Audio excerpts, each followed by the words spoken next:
Hello everyone and welcome to a new IK video. This is Kincaid from M14, and in this video is gonna be for all the new players for Infinity Kingdom, all the beginners, regardless of your status, whether you are a free-to-play player, mid spender, low spender, or even a mega whale. I'm gonna talk about all the resources that you get in this game, how to manage them, and how to plan ahead to build a decent account and a very strong account, how to plan for your future march, how to use your speed ups, how to use your AP and SP, and so much more. So I'm going to talk about how to manage your speed ups first, because I see a lot of players, even the low spenders or the free to play players, are in a rush. Once they get into the game, they spend all their speed ups and they want to catch up, they want to compete over some really big events in the early game. And this is kind of a big mistake, and it hurts your account big time, because if you just wait a bit, you're gonna get a similar buff to this. This buff that we get in Conquest is not gonna be the same, because this is the highest buff that you get in the game currently. It increases your building upgrade speed and technology upgrade speed by 100%. And it also increases your dragon upgrade speed by 200%, which is a very, very important buff for Conquest players. However, in Season 1, I think after you pass 14 days, you're gonna get a similar buff, a bit smaller but very efficient as well. I think the season 1 buff is upgrading, building upgrade speed is increased by 50%. Same for technology, dragon is increased by 100%. This is also very important. So if you wait a bit after 14 days to get you to spend your speed ups, that's gonna be even better. And if you wait for season 2 to spend your speed ups, that's gonna be even better and better. But if you are patient enough and you're looking at the end game, which is Conquest, and you can wait until Conquest to get to this buff and spend all your speed ups, that's gonna be super powerful your account. And this is the same thing that I did for my current account. My account is not that old. This is kind of a new account. It is 275 days old, and I did the same thing, and I got to save a lot of speed ups by doing this. For example, I got to upgrade my dragon once I got into Conquest, and I didn't even spend half my dragon speed ups. I still have a lot of dragon speed ups that I can spend on other dragons, but I'm not really using the other dragons, so I'm kind of chilling. I'm upgrading them and waiting for the time to finish, and until I get to build a decent second march, that's when I'm gonna upgrade my second dragon. The second thing is building second marches. You don't need to build a second march at all, whether you're a mega whale or a decent spender and a free-to-play player at that. And the reason for that, because you get very limited resources when it comes to the immortal specializations, and you cannot build a decent second march. So your second, third, and fourth march will be only for gathering resources, and you're gonna build them to hold as many troops as possible, to increase their load for the resources in order to gather with them. So keep this in mind. Never invest in a second march, whether it is immortals, upgrading their boosts to a high level, upgrading their equipments. Don't bother with the second march at all. Even if you want to compete in arena, focus on only one march. This is gonna help you a lot. All right, dragon keys, which is something very important as well. I see a lot of new players do some mistakes, like spending their dragon keys on low level dragon boxes. For example, they kill a level 6 or a level 5 dragon boss, and then they spend the key on the dragon. This is not what I did on this account at all. I never spent dragon keys on season 1 and season 2. I saved all my dragon keys until I hit Conquest, and then that's when I spent all my dragon keys. I remember I had over 400 green key, I had over 270 blue key, and I had more than 250 purple keys. That's when I started spending my dragon keys at level 18 bosses, and you can see the difference already. If you're in the season 1 or season 2 server, you can see that the level 18 purple box gives you 260 crystals. I think it is only 220 for the level 15 boss, and it is way less for the level 10 boss. So if you can wait until season 2 to start spending your boxes, to spend them on level 15 bosses, that is kind of fine. But if you are patient enough to wait until you hit Conquest and then start spending your keys on level 18 bosses, that is gonna be so much better. And soon we are getting the level 60 castle. They announced it already on Facebook. I'm not sure when exactly, but I started to save keys again already for the level 20 passes when we get them. This is gonna make my life a lot easier because I still need to upgrade my dragon portrait to level 50. Maybe we'll get to level 60 even in the future. I'm not really sure. And one thing I wanted to talk about the dragon portrait. Do not invest a lot on it. You can see my dragon portrait is still at level 23 because it is really not that important. It doesn't add a lot of value to your dragon. This is all the stats that I'm getting. Each immortal gets 96 physical attack, 104, 144 physical defense, and so on, so on. This is only the stats that you get from upgrading the dragon portraits. I think upgrading it to level 50, you get a total of 200 physical attack, which is really not worth it for the amount of crystals it's required to get it to level 50. So I'm gonna use it. I'm gonna upgrade it eventually, yes, but I'm not gonna invest all my crystal on the dragon portrait yet. The second thing we're gonna talk about, or the next thing, is spending your AP and hunting gnomes. Spending your AP is one of the most important things to grow your account. You get XP, you get enchanted stones to upgrade your equipments, and also you get equipment gems for the equipments. This is also very important to focus on. I haven't really killed that much gnomes on this account. I think almost 20k gnomes defeated on this account. However, I only hunt gnomes or spend a mad amount of AP during the double rewards. During the double rewards, you get insane amount of enchanted stones. You can see I have a lot of immortals with maxed level equipments.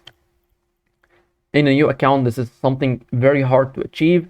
However, I did hunt a lot of gnomes only during the double rewards, because not only you get the double amount of enchanted stones, but you also get the double amount of equipments, and you can sell those. This is also a very big source of enchanted stones. Selling the equipments that you don't need, that means you're gonna get a lot more enchanted stones. And of course, the gems, you get the double amount of gems from killing gnomes during the double rewards as well.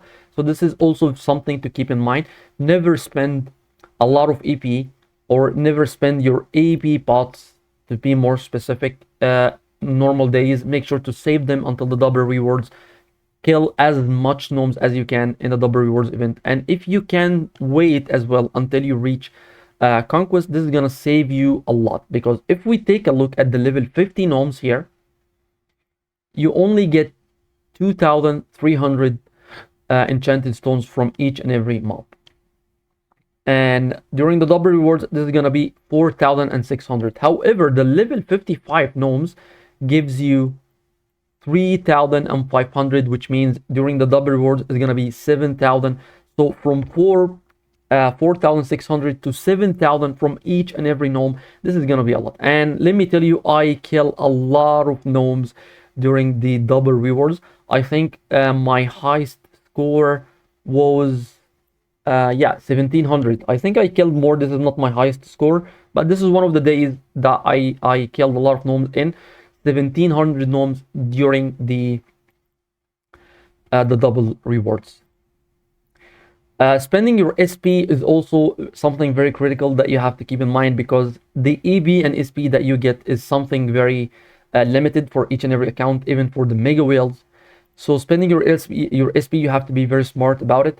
In season 1, all you need to do is get your 4 immortals to boost 20. After you get 4 immortals to boost 20, you need to save all your SP pots. Save all of them, never spend them until you reach the season 2, in order to be able to upgrade the immortals to level 25, and then you can upgrade the immortals to 30 in conquest. And in conquest, it requires insane amount of SP, let me tell you, and it's so hard to get an immortal to boost 30. For example, I've been in conquest for more than a month right now, I think even more, and I only upgraded 2 immortals to boost 30, and I have Ascension at boost 29. I have Charles still at boost 25. So something very important, because you will need to catch up with all the old players in conquest once you get there. So you have to keep planning ahead in time.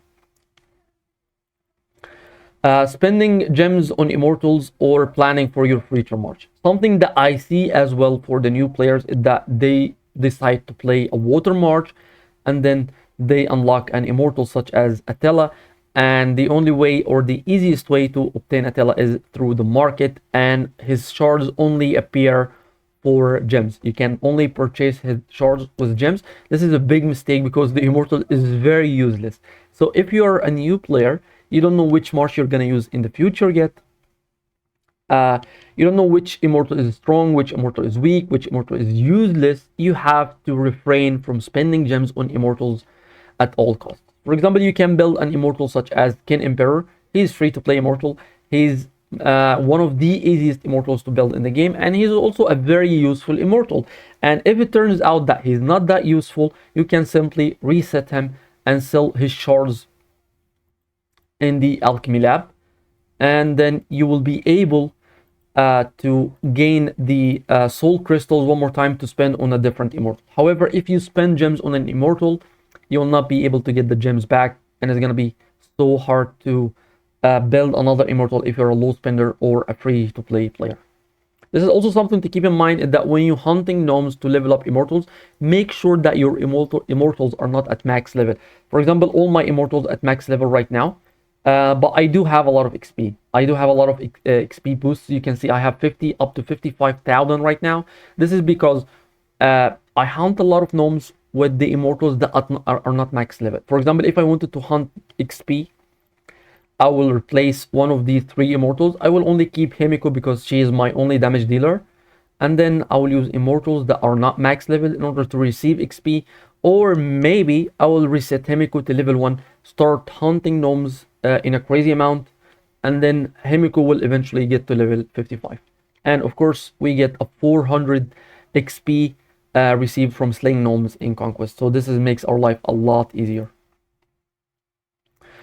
Planning for your future march, it depends kind of on your level of spending. If you're a free-to-play player, you have to look for the powerful immortals that you can spend on your gems or your soul crystals, and you have to focus them, build them from the very beginning of the game. For example, you can focus on Alex. Alex is one of the strongest easy to obtain immortals in the game. You can spend on Hani. However, I don't really recommend to build a mixed march for the future. If you want to play a fire march, you can focus on fire march because it is all free to play immortals.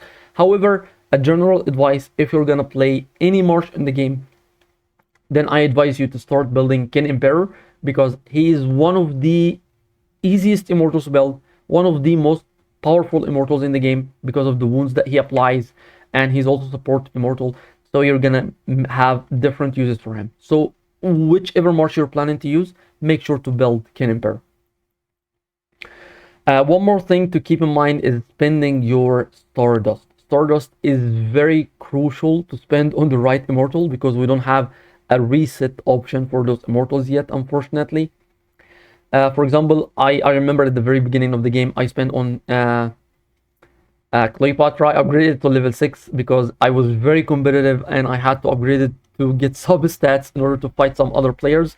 So I really held back in order to not spend my Stardust on her, but I ended up upgrading Cleo to level 6, and I cannot get my Stardust back. It's not that much, but I cannot get it back anymore because we don't have a reset button for the Stardust yet. So make sure to spend your Stardust on the right immortal. Never spend it on a useless immortal. Never spend it on an immortal that you know that you're gonna end up in the second march one day. And as you can see, I used to have a mixed march. I used to use Zeno in my main march, so I upgraded her only to level 10. However, for an immortal such as Emperor, I managed to upgrade him to level 40 because I know that he's very powerful. I know I'm gonna keep him for a very long time, and I'm still using him, so this is not really a mistake. I think this is everything I wanted to talk about. If I forgot anything, if you have any question, if I forgot something to mention in this video, make sure to write it down below in the comments. This will be all for this one. Thank you so much for watching. Don't forget to subscribe to the channel and have a wonderful day.